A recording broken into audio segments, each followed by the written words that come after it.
International relation जो UPSC का GS paper 2 का हिस्सा है ना।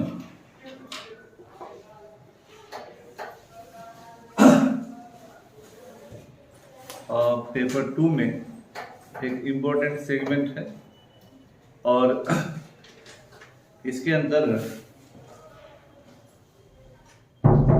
अच्छे से पढ़ाई कर लेने के बाद ही अखबार मैगजीन या कुछ भी जो है वो पढ़ने में समझ के आने के दायरे में आता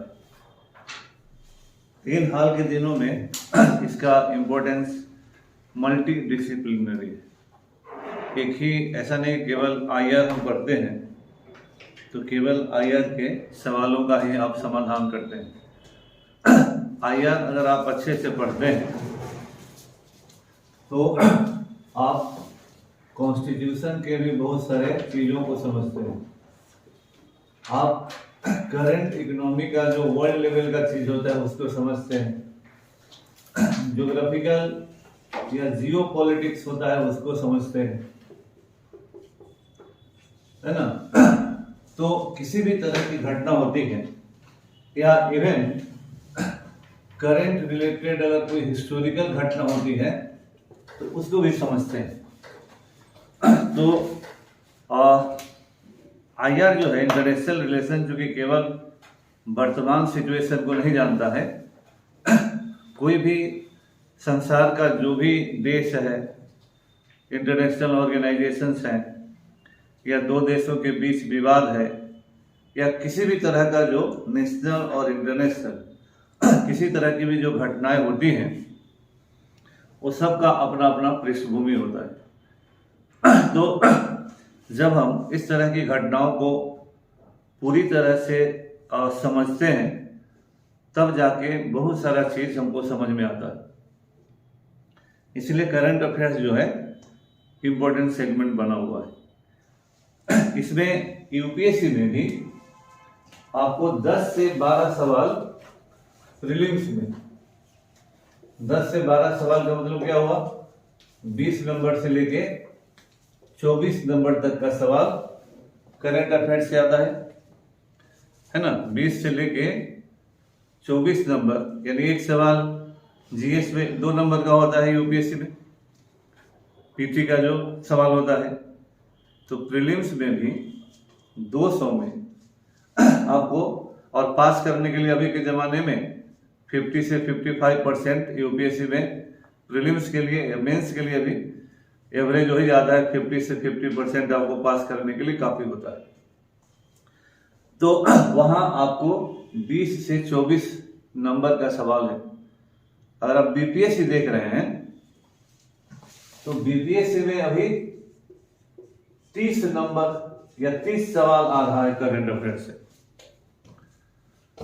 और अभी जो लोग फेल कर रहे हैं उनका ज्यादा कैजुअलिटी करंट अफेयर्स हो रहा है। लोग कहते हैं करंट अफेयर्स में मेरा सवाल नहीं बना। तो करंट अफेयर्स का जो कैजुअलिटी है वह केवल पढ़ाई के तरीके में जो फॉल्ट है, दिक्कत है, उसी के कारण अभी बीपीएससी में लोग करंट अफेयर्स में दिक्कत हो रहा है। बीपीएससी के जो ट्रेडिशनल पढ़ने वाले लोग थे तो वो इम्तहान के समय वन लाइनर या एक मैगजीन ले लिए, उसी को वन लाइनर वाला सब पढ़ रहे हैं। मर गया, जी गया, नियुक्त हुआ, अवार्ड मिला, स्थान है, जगह, व्यक्ति है तो उस तरह से लोग पढ़ते थे। तो अब उस तरह का सवाल नहीं आता है। अब बीपीएससी में भी जो सवाल का स्टैंडर्ड है वो बढ़ा हुआ है। इसीलिए अब जो इंटरनेशनल अफेयर्स इस दृष्टिकोण से पढ़ेंगे तो उनका बीपीएससी में भी स्कोर अगर करंट अफेयर्स में 25 के आसपास जाने लगे तो और भी विषय जो पढ़ रहे हैं उनको सीधे पास करने के रेंज में लेके चला जाएगा, है ना। तो ये एक मेजर एरिया है। इसके अलावा जब मेंस आप देखते हैं तो मेंस में करंट अफेयर्स अब पेपर 2 का 30% कवर करता है ना। पेपर 2 में जितने सवाल आ रहे हैं तो ये 30% अकेला कवर करता है। अगर केवल इसको हम इंटरनेशनल अफेयर्स बोले तो ये 30% सवालों का, कुल सवालों का कवर कर रहा है। और बीपीएससी देखें तो अब बीपीएससी में पेपर 1 का जो यूनिट 2 है वो पूरा का पूरा करंट अफेयर्स है। और तो नंबर के मामले में बीपीएससी में करंट अफेयर्स यूपीएससी से भी ज्यादा करंट अफेयर्स को कवर कर रहा है। सवालों में थोड़ा अंतर रह रहा है, लेकिन आजकल बीपीएससी वाले क्या करते हैं कि यूपीएससी वाला ही क्वेश्चन लेकर डाल देते हैं।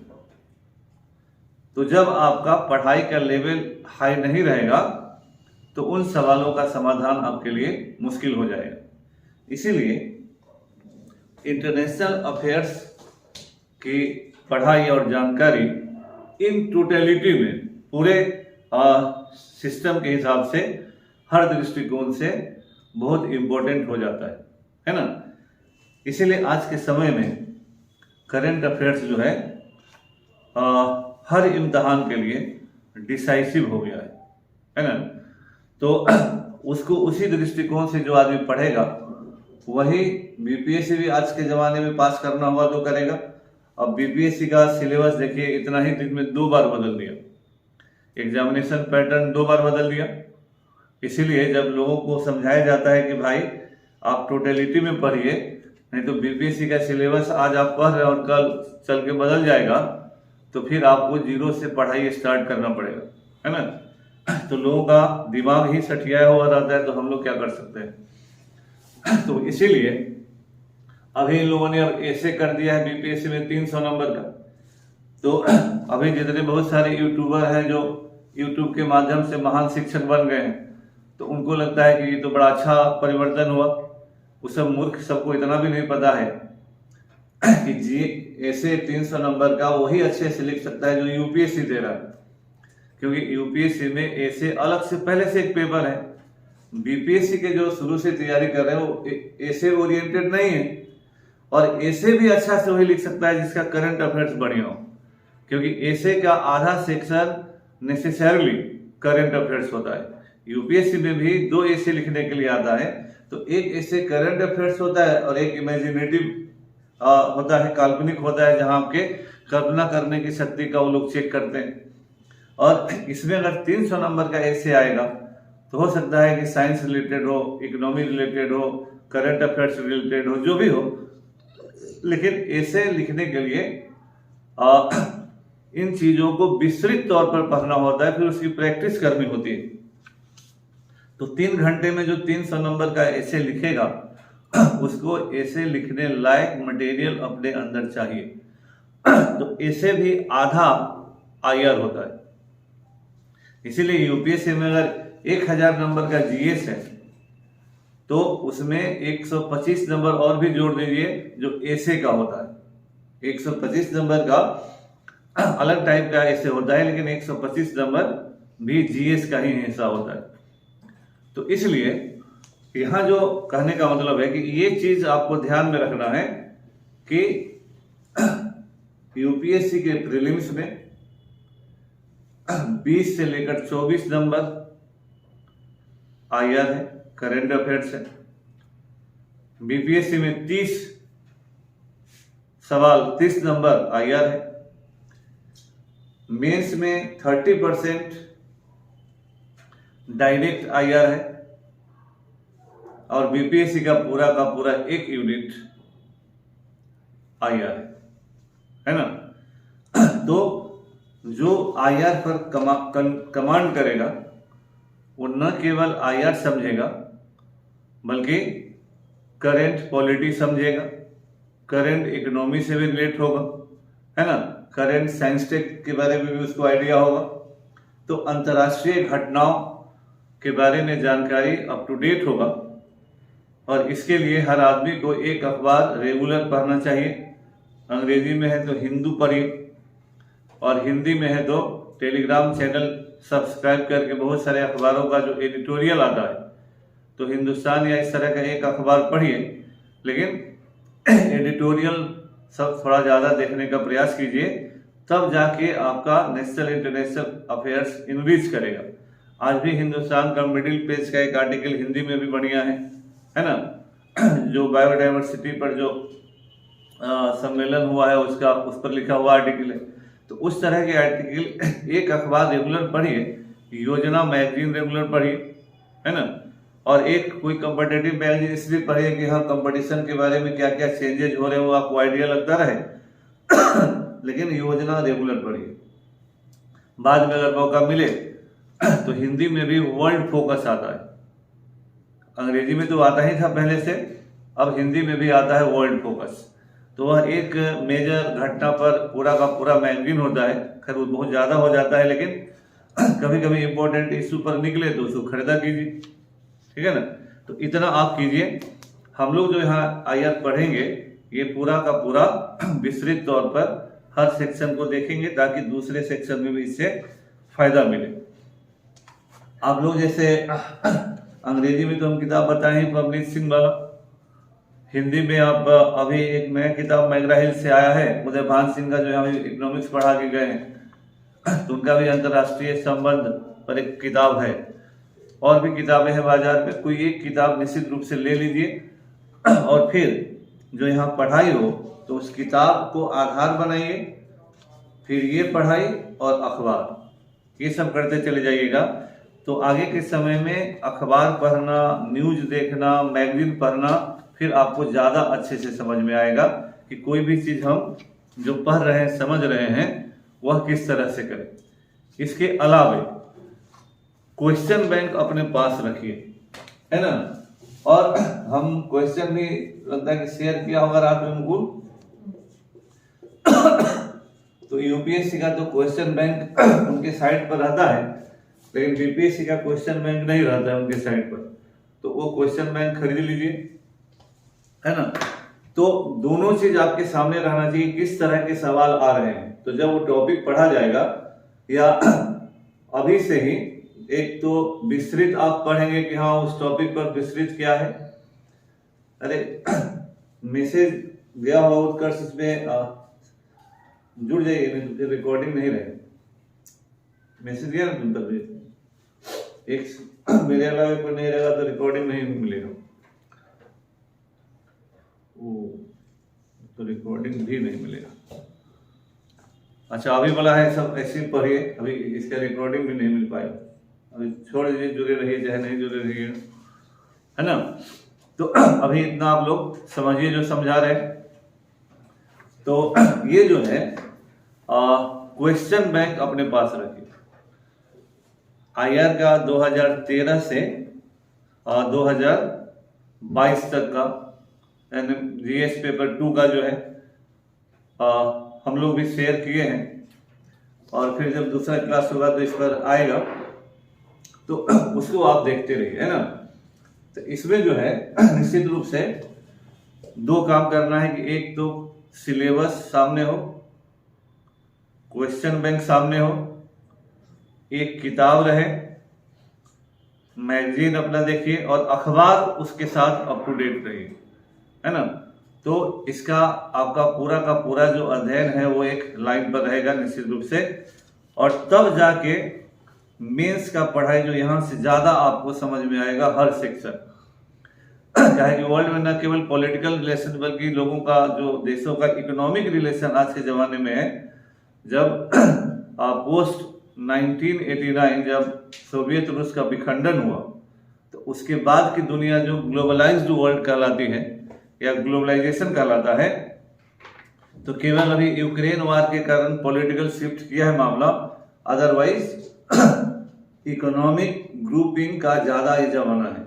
अब वार्सा पैक्ट या नाटो जैसा जमाना नहीं है। अब सारे के सारे जितने भी देश हैं वो जितना भी संगठन या यूनिट बना रहे हैं वो सब इकोनॉमिक कोऑपरेशन ज्यादा दे रहे हैं। आज चाइना के साथ हम लोगों का रिलेशन खराब है, लेकिन चाइना हमारा सेकेंड लार्जेस्ट पार्टनर है व्यापार का, है ना। तो आज पॉलिटिकल जो विवाद है लोग साइड में रख देते हैं, क्योंकि पॉलिटिकल विवाद से दुनिया चलेगी नहीं, और इकोनॉमिक रिलेशंस को नॉर्मलाइज कर लेते हैं।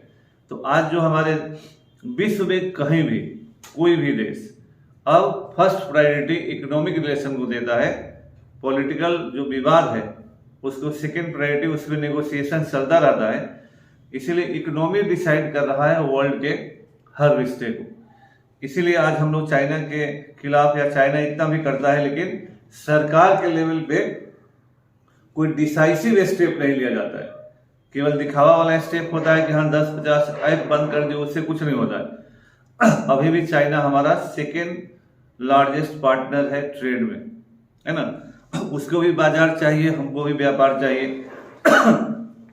तो उन दोनों का वही तौर तरीका है अभी वर्ल्ड का, ठीक है। देखिए, तो जो इसमें पहला चीज समझना है इसके महत्व के हिसाब से, वो अभी आपको हम लोग बताया कि नंबर के दृष्टिकोण से पहला बात ध्यान में रखना है कि इंटरनेशनल अफेयर्स हमारे लिए कितना वैल्यूएबल है ना। यूपीएससी दे रहे हैं तो, बीपीएससी दे रहे हैं तो, या कोई भी इम्तहान हम दे रहे हैं, वैसी स्थिति में इंटरनेशनल अफेयर्स हमारे लिए काफी इम्पोर्टेंट है। और आज के समय में इंटरनेशनल अफेयर्स पढ़ने का तरीका बदला हुआ है। और हम लोग भी जब शुरुआत में मैगजीन में हम लोग लिखते थे तो उसी जमाने से जो एक अप्रोच है कि संपूर्ण, तो यूपीएससी में जो पढ़ता है वो संपूर्णता से ही जनरली पढ़ता है। तो उस हिसाब से अगर आप पढ़िएगा तो करंट अफेयर्स कहीं कोई दिक्कत नहीं होगी। तो यूपीएससी के पीटी में क्वेश्चन अगर देखेंगे तो 10 से 1200 में, नंबर देखेंगे तो 20 से 24 हुआ। वहां अब 0.33 1/3 है निगेटिव मार्किंग, बीपीएससी में 1/4 है वीक निगेटिव मार्किंग, है ना। तो बीपीएससी में 30 सवाल है, 30 नंबर हुआ, थोड़ा सा अधिक नंबर अभी आ रहा है। हमेशा ऐसा नहीं है कि बीपीएससी में 30 का 30 ही सवाल आएगा, कभी कभी 5 को सवाल आ जाता है। लेकिन यूपीएससी में एक स्टेबिलिटी होती है, 10 से 12 रेगुलर सवाल आपको आते रहेगा, है ना। मेंस में हम बताए कि यूपीएससी में 30% पेपर 2 का जो है कवर करता है करंट अफेयर्स, ये आईआर जिसको हम बोलते हैं। और बीपीएससी में तो पूरा का पूरा एक यूनिट है ना। तो और इंटरनेशनल अफेयर्स पढ़ने का पारंपरिक तरीका जो परंपरावादी लोग शुरू से हैं, इसीलिए फेल कर रहे हैं लोग बीपीएससी में।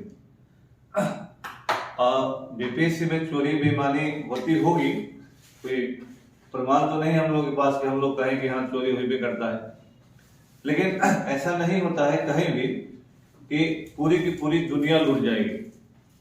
अगर 11,000 रिजल्ट हुआ है तो मान लीजिए 10,000 या जो 1,000 इधर उधर हुआ हो, 10,000 जो अपने मेरिट से पास किए ना, वो कौन पास किए? अगर पास करने वालों को भी आप देखिएगा तो पास वही किया है मैक्सिमम जो यूपीएससी का तैयारी कर रहा है, मेंस दिए हुए हैं, या बीपीएससी में भी अभी आए थे राजीव कुमार वेलफेयर ऑफिसर, वो भी पास किए हैं। तो जो पढ़ लिया है संपूर्णता के साथ, इसलिए जो कंप्लेन करना है, भले लोगों को अच्छा लगे खराब लगे, कंप्लेन वही करते हैं जो मदारियों से पढ़ते हैं, मदारी टाइप का पढ़ते हैं और उनको लगता है कि यही बीपीएससी की पढ़ाई है। वैसे लोग कभी कभी पास करते हैं, ऐसा नहीं, लेकिन मेंस में जाकर फिर घर आते हैं लौट कर। तो पीटी पास करना ही, ये तो आप 6 लाख यूपीएससी है तो 12 लाख, उतने में 5 से 10 हजार में आते हैं, लेकिन असल क्वालिटी का चेक होता है मेंस। इसीलिए जैसे कि फिर अभी देख रहे थे यूट्यूब, बहुत सारे जो ज्ञानी यूट्यूबर शिक्षक है वो कह रहे हैं कि बहुत अच्छा परिवर्तन हुआ है ना। तो वो लोग अपने क्या किए हैं जिंदगी में वो जानेंगे, लेकिन ऐसे अचानक इंट्रोड्यूस कर देने से जो केवल बीपीएससी का तैयारी करता है वो मुश्किल में होगा, है ना। और मल्टीपल चॉइस क्वेश्चन ऑप्शनल में मेंस के लिए नहीं, या तो सीधा का सीधा ऑप्शनल ही हटा दीजिए, उसके बदले में बिहार का इतिहास, बिहार है तो बिहार डाल दीजिए, बिहार का इतिहास भूगोल इकोनॉमी डाल दीजिए, लेकिन रिटेन एग्जामिनेशन मेंस कहलाता ही है रिटेन एग्जामिनेशन। तो इसमें ऑब्जेक्टिव का कहां से स्कोप था, ऑब्जेक्टिव एलिमिनेशन होता है, ये सिलेक्शन नहीं होता है। तो इसीलिए इंटरनेशनल अफेयर्स को पढ़ने का तरीका भी अलग होना चाहिए। और जो लोग भी जनरली पढ़ते रहे उनको तो किताब का दुकानदार पढ़ाता है, वो दुकान पर जो किताब आता है ऑनलाइनर ले लो इसी से सवाल लड़ जाएगा। यहाँ तो कई IAS ऑफिसर, कई बड़े बड़े लोग यूट्यूब में पढ़ा रहे थे कि 4 किताब पढ़ लो, पढ़ जाओगे। तो सबका सब वैसे वैसे लोगों का जिंदगी लेते हैं, फिर प्रदर्शन करिए तब, चाहे धरना दीजिए तब। आखिर में 10,000 जो पास किया है वो कौन पास किया है, उसका भी एनालिसिस कीजिए, है ना। तो इसीलिए बीपीएससी में अंतर्निहित बहुत सारी परेशानियां हैं, मुश्किलें हैं, लेकिन अपना भी सेल्फ इंट्रोस्पेक्शन भी करना जरूरी होता है। तो पहला नंबर आप ये समझिए गंभीरता इम्तिहान का। तो पहला नंबर हुआ कि हमने बताया कि पीटी का समझिए, पीटी में पास और फेल करने में भूमिका निभाएगा। जब 113 नंबर बीपीएससी में क्वालिफाइंग होता है और मान लीजिए कम भी आ रहा है और यूपीएससी में 55 110 नंबर क्वालिफाइंग है, तो इसका अपना भूमिका है। करंट अफेयर्स जिसका अच्छा नहीं होगा वो कोई भी इम्तिहान नहीं पास करेगा। पीटी छोड़ दीजिए, मेंस नहीं पास कीजिएगा, है ना। और मेंस का जो है सो है। इसीलिए मेरे कहने का मतलब है कि पहले आप अपना देखिए कि हम कैसे पढ़ सकते हैं, है ना, और अपने कमियों को देखिए और तब जाके ज्यादा अपना मूल्यांकन होगा और उस मूल्यांकन के आधार पर आप अपना सुधार कर पाएंगे। जो भी होगा वो अपना आपका सुधार होना है, आपको बर्बाद होना है, तय करना आपका काम है और लोग तो उस पर ताली बजाएंगे। अब देखिए कोई भी जो आईआर है, भले ही आईआर है लेकिन करेंट अफेयर्स है, तो इसमें आईआर जो होता है इसको 2 भाग में ऐसे पढ़ने के लिए बांटे और ऐसे 3 भाग में हम बांटे। तो वर्ल्ड अफेयर्स के बारे में पढ़िए, इंडिया पढ़िए, और जब स्टेट है तो फिर बिहार। ये 3 खंड में आप पहले चीजों को, घटनाओं को बांटते हैं। 3 भाग बटा, वर्ल्ड बटा, इंडिया बटा और फिर बिहार बटा, है ना। तो करंट अफेयर्स को 3 भाग में बांटते हैं। इसके बाद जब वर्ल्ड पढ़ना है तो सबसे अच्छा कोई भी जो अंतरराष्ट्रीय राष्ट्रीय घटना है, कोई आप तात्कालिक तौर पर पढ़ के नहीं समझ सकते। अब जैसे एज फॉर एग्जाम्पल हम करें, जैसे इसके लिए भी जरूरी है कि वर्ल्ड का फिजिकल और पॉलिटिकल एटलस आपके पास, पूरे विश्व का एटलस आपके सामने रहना चाहिए। आपको लोकेशन समझना होगा कि अफ्रीका कहाँ है, लैटिन अमेरिका कहाँ है, मतलब साउथ अमेरिका कहाँ है, नॉर्थ अमेरिका कहाँ है, एशिया कहाँ तक लोकेटेड है, यूरोप का लोकेशन क्या है, और तब उसका एक बैकग्राउंड पढ़िए कि अगर अफ्रीका है, अफ्रीका में अगर कोई समस्या है तो पहले के जमाने में कॉन्टिनेंट्स ऑफ द वर्ल्ड किताब आता था ज्योग्राफी में, पहले का जो ज्योग्राफी था, पता नहीं अभी इसमें है क्या है, विश्व के महादेश। विश्व के महादेश वाला जो 2 पहले किताब आता था उसका 2 पार्ट में, उसको अगर आप बढ़िया से पढ़ जाते हैं तो सभी कॉन्टिनेंट्स के इकोनॉमिक बैकग्राउंड आपको पता चलते हैं। इकोनॉमिक फिजिकल ज्योग्राफिकल बैकग्राउंड पता चल जाता है तो उसके करंट अफेयर्स को, प्रेजेंट पॉलिटिकल सिनेरियो को समझना आसान होता है। इसीलिए हम यहां पर आपको एक उदाहरण के तौर पर बताएंगे। अब जैसे मान लीजिए हम अफ्रीका महादेश को देखते हैं, जो अफ्रीका कंटिनेंट है। अफ्रीका महादेश जो है, फिर हम इसको एक एक करके आपको बताएंगे। जो अफ्रीका महादेश है, एज फॉर एग्जाम्पल,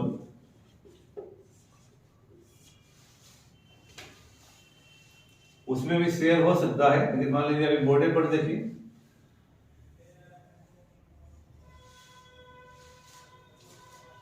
अफ्रीका महादेश को वर्तमान पीरियड में डार्क कॉन्टिनेंट कहा जाता था, है ना, अंध महादेश। अफ्रीका में उसको जैसे हम लोग जब आगे पढ़ेंगे यही वाला टॉपिक, तो प्रेजेंट यूरोप का निर्माण कैसे हुआ। शुरुआत में पुर्तगाल और स्पेन कॉलोनियलिज्म में लगा, ब्रिटेन लगा, तब यूरोप में, और फ्रांस पहले से पावर था ही, और तब यूरोप में जर्मनी का राइज होता है। जब जर्मनी का यूनिफिकेशन होता है तो जर्मनी के राइज होते ही अन्य पावर के साथ उसका राइवलरी शुरू होता है। फिर उससे भी पीछे अगर हम जाते हैं तो जो मध्यकाल से आधुनिक काल में आप इंटर करते हैं, तो fall of Constantinople, Ottoman empire के लोगों ने, जब कुस्तुनतुनिया बाइजेंटाइन एम्पायर का कैपिटल था, 1453 में उस पर कब्जा होता है, वह एक नए युग में जाता है। ऑटोमन लोग यूरोप से निकलने वाले सारे ट्रेड रूट्स पर कब्जा कर लेते हैं। यूरोपियंस को नए देशों में जाने के लिए नए रास्ते चाहिए, और ऑटोमन के कब्जा करने के बाद उनके पास विकल्प नहीं है, तो नए रास्तों को खोजते हैं। तो वहां से ज्योग्राफिकल डिस्कवरी शुरू होती है। जैसे ही जो ज्योग्राफिकल डिस्कवरी शुरू होती है, जैसे हम लोग अपने यहाँ धर्म को भला बुरा बोलते हैं, उसी तरह की उससे भी दुर्गति यूरोप में थी। पोप और उनका जो धर्म है, कैथोलिक जो ईसाइयत है, दो बातें उस जमाने में प्रचलित थी कि पृथ्वी गोल है, और धार्मिक लोग कहते थे कि जो पृथ्वी गोल है और हम यहाँ हैं, और यहां से जैसे जाओगे ना तो सीधे नीचे गिर जाओगे, तो अपने यहां से जाने की जरूरत नहीं, सीधे फॉल कर जाओगे। इसके अलावा पोप लोग यह भी, या धर्म के लोग यह भी फैलाए हुए थे कि इस समुद्र के आगे कोई दुनिया नहीं है, आदमी है ही नहीं। लेकिन जब भौगोलिक खोज के कारण लोग गए और नया नया दुनिया मिला, न्यू वर्ल्ड उसी को कहा लोग, तो नया नया लोग मिला, नया नया क्षेत्र मिला, तो जब लौट कर आया तो उसके मन के अंदर पोप के प्रति जो श्रद्धा थी वो गायब हो गई।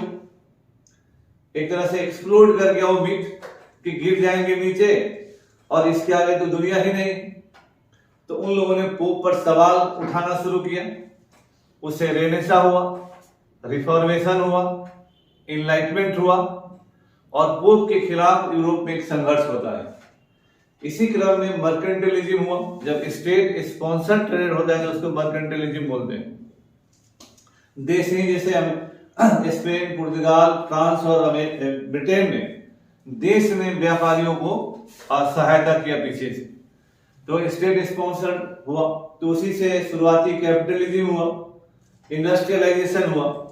इन सभी चीजों ने लोगों के दिमाग को खोल दिया। उन लोगों ने पोप पर सवाल किया, और पोप उस जमाने में आदमी के जीवन का हर चीज डिसाइड कर रहे थे। कौन सा कपड़ा पहनोगे, क्या खा, जैसे हम लोगों के देश में अभी होता है क्या खाओगे क्या नहीं खाओगे, है ना, कौन सा कपड़ा पहनोगे, ब्याह शादी कैसे होगा, कौन किससे ब्याह करेगा, कौन किससे ब्याह नहीं करेगा, कौन राजा बनेगा, कौन राजा नहीं बनेगा। अगर किसी राजा ने आम आदमी से ब्याह कर लिया तो जारी कर देंगे ऑर्डर के भी राजा नहीं बनेगा। आज भी कॉमनर से ब्याह करने पर बड़ा मुश्किल है। इंग्लैंड में भी बहुत सारे जगहों पर इनका ये अति था, और किसी भी चीज में आप अति करेंगे तो फिर डाउनफॉल होता है। तो और राजा पर डिक्टेट करते थे वो, लेकिन because of geographical discoveries, mercantilism, capitalism, यानी पूरे ट्रेड से राजा के पास धन आया, और राजा ने पोप की ऑथोरिटी को डिनाई करना शुरू किया। राजा ने मजबूत सेना बनाई। अब पोप अगर कुछ कहेंगे तो सैनिक ताकत और धन के बदौलत उनको डिफाई करने लगा। तो एक तरह का सिविल वार चल गया यूरोप में। धर्म के समर्थक सभी जगह होते हैं मजबूत लोग। हम लोग यहाँ भी है, बाबा राम या राम रहीम या आसाराम के समर्थक अभी कितने ज्यादा हैं, सब कुछ होने के बावजूद। तो धर्म की अपनी पकड़ होती है। तो लेकिन वहां सिविल वॉर हुआ, और civil war under the peace of Westphalia 1648, 1648 Westphalia की संधि है। यह पोप और राजाओं के बीच हुआ, और इसमें पोप ने अपने अधिकार को घटाया और राजा की ताकत बढ़ी, है ना।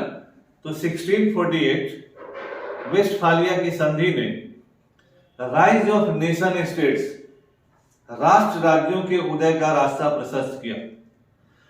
यूरोप में पहले बहुत छोटे छोटे राज्य थे, है ना, और और इन सारी परिवर्तनों से, जिसको हम आधुनिक काल में प्रवेश बोलते हैं यूरोप का, beginning with the geographical discovery, renaissance, reformation and coming up to the rise of nation states. तो आज जो हम नेशन और नेशनलिज्म की बात करते हैं, राष्ट्र और राष्ट्रवाद की, वो यहीं से शुरू होता है आधुनिक सेंस में, है ना।